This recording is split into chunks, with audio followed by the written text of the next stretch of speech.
Well, we are right in the middle of winter, and don't you find yourself craving hearty comfort food? Here to show us one of her favorite recipes is Chef Clodagh McKenna. I love when you come because I always feel nice and full after. Yeah, and we're just talking about how we all want to cook more this winter. So I'm cooking my Irish farmhouse chicken casserole. It's from my latest book, Clodagh's Irish Kitchen.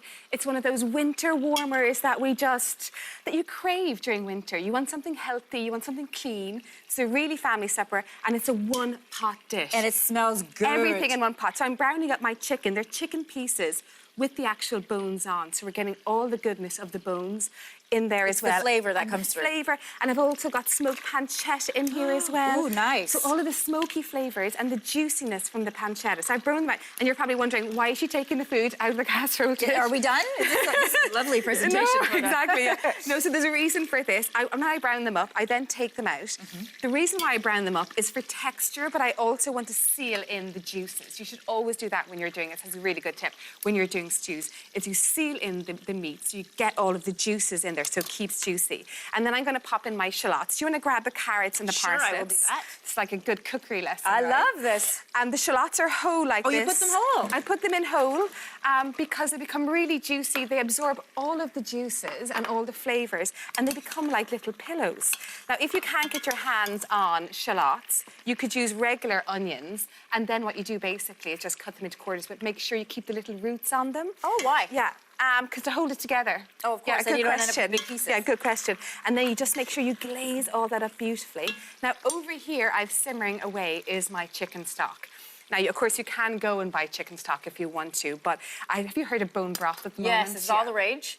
It's all the rage for a really good reason. It's so good for you. It's so nutritious. So you recommend making your own? Yeah, it's so easy to make. You put in basically to make this up. It's basically the carcass of a chicken. So if you're roasting a chicken on a Sunday or a Saturday, the next day strip all the chicken off it. Then you get the carcass, the bones that are left there. Pop it into a big pan. Put some carrots and some, lovely herbs in there and some onion. Fill it up with cold water. Bring it to the boil. Let it simmer for a couple of hours. Drain it, and you have chicken bone broth, which we're going to add in here. So you're really getting all the nutrients from the bones in here, and it's super healthy. All the layers of flavours. Exactly. So then we've got parsley, thyme, mustard, and honey that we're adding in here just because here? Yeah, exactly. All of it? Yeah, pop it all in. I'm just going to pack this up with loads of flavour. Mustard and honey in chicken is so good. And into this? Yeah, into this. Now, this is alternative. You could leave this out if you want to. I'm not sure why you would, but it just adds so much great flavour into it. And then what we do then is we put all these chicken pieces, they all go back straight into the pot like this. You could use pork in this as well if you want to, or beef as well, and you just turn them all over. And then I'm putting my garlic in. Actually, I meant to put the garlic in with the vegetables. I forgot that. That goes in there. Whisk up all these beautiful flavours like so. And as I said, with the chicken broth, you can keep that separate, and you can actually just use that as a soup if you want to, just to get goodness in. Now, Clodagh, aside from the flavours browning, could you do this in a slow cooker? Oh my God, I love slow cooking. Okay. This is magic for slow cooking, so absolutely yes. So that gets covered. And is it okay that it's not covering the chicken? Yeah, that's absolutely fine. Okay. I mean, and it's going to steam up as well, so I'm going to pop this in. You could do this in a slow cooker. You could leave this on the pot for about an hour and a half. You could put it into a low heat in the oven and let it simmer away for about, This is it when it's finished. about 3 hours if you want to. It's so good. It smells good. Yeah, and then you have loads of leftovers. So when in Ireland, I mean, I'm Irish, and this is like quintessential Irish food.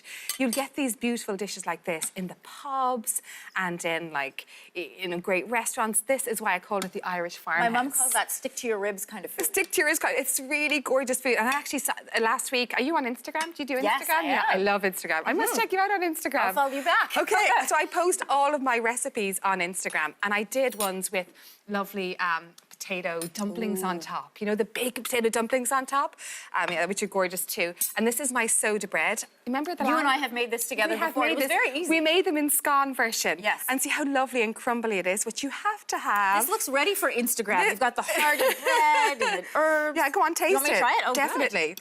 Yeah, I love the parsnips with it, but you could use your own other root vegetables. You know what? And you taste the honey, the little bit of sweet. I wasn't expecting that, and it's delicious. Thank you for lunch. We're going to have lunch, Clodagh and I. You can find this recipe on our Your Morning website, yourmorning.ca. It is delicious. Try it out.